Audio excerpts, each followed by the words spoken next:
Alright, kamusta mga tol? So, for today's video, meron tayong i-unboxing, no? So, ito, nag-aayos din tayo ng mga gamit dito para sa upcoming event natin. So, syempre, kasama sa channel natin yung pag-unboxing. So, meron tayo ulit dito bagong parcel na bubuksan and at the same time na kahit konting reviews lang. So, ito ay from JBL Quantum. So, meron tayong review noon nung unang JBL product na binili natin. So, ito, meron tayong bago ngayon since nag-99 nakaraan, umorder tayo ng bagong headset natin. So, ito yung dati nating headset. Ito yung ni-review natin nung nakaraan. So, meron tayong bagong i-review ngayon. So, tara, buksan na natin. Let's go!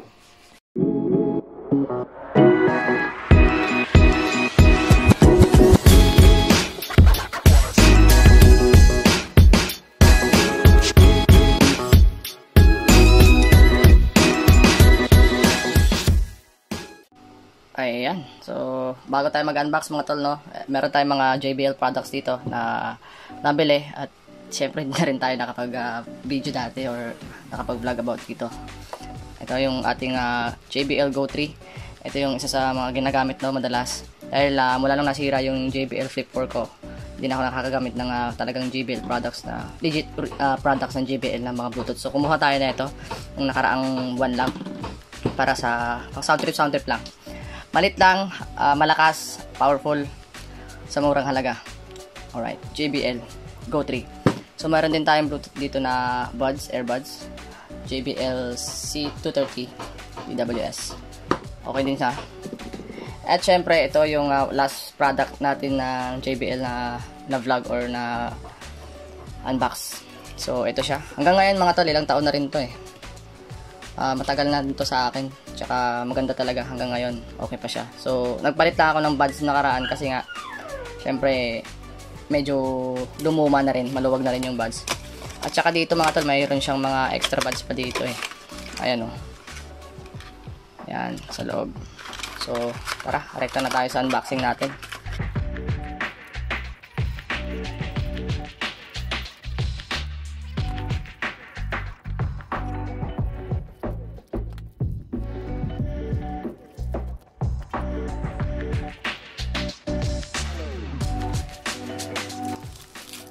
JBL.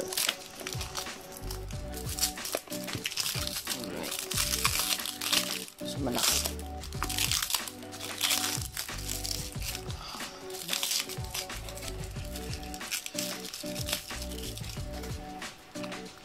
Ayan. Ito yung box niya mga tol, no? So, nakikita mo yung product sa loob. Ayan, JBL Quantum 50. Ayan. Okay, so tara, buksan na natin.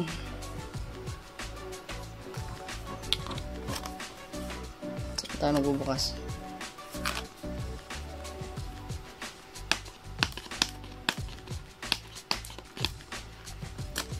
Yan.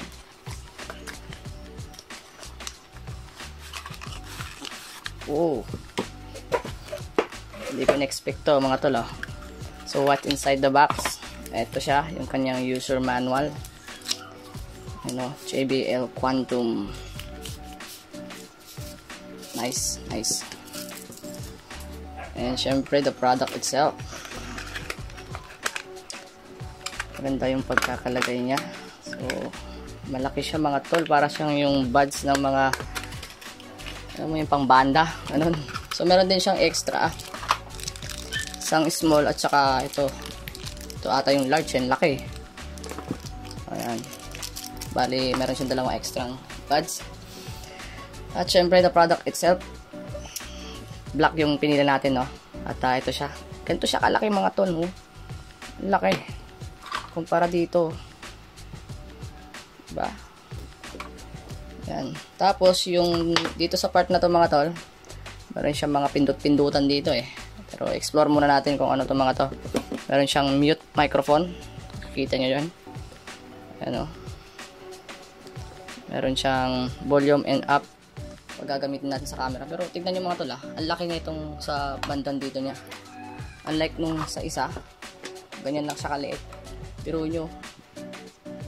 Di naman to literal na comparison mga tol, pero syempre based dun sa una natin ginagamit, talagang mas malaki talaga to. Tapos itong wire niya mga tol, hindi siya kagaya dito sa isa na yung malambot na parang rubber. Ito sa kanya is para siyang tali.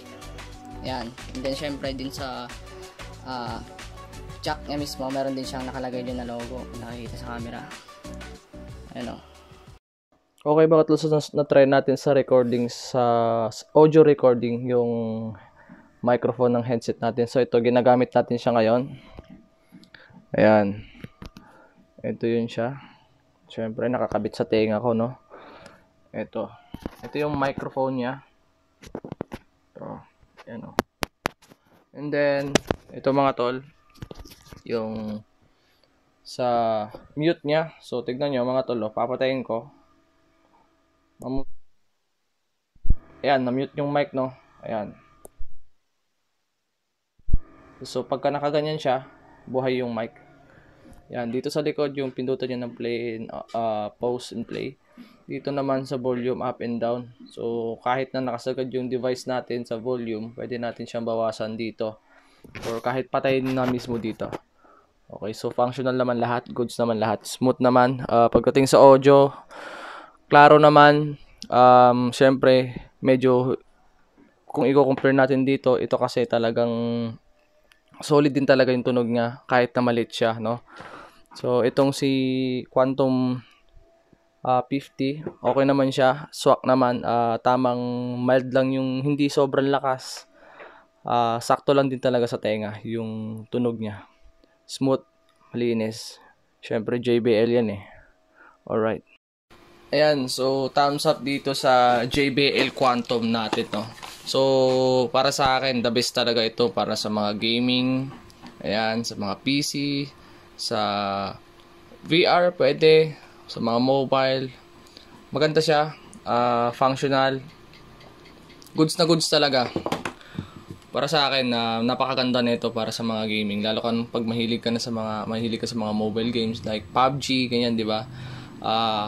Siyempre, noise cancellation, talagang hindi ka masyado makakarinig ng malalakas na tunog galing sa labas. So, siyempre, pang ginagawa nyo mga tol, naka-sale to ngayon, 989 pesos lang, free shipping fee. So, ano pang inaantay nyo?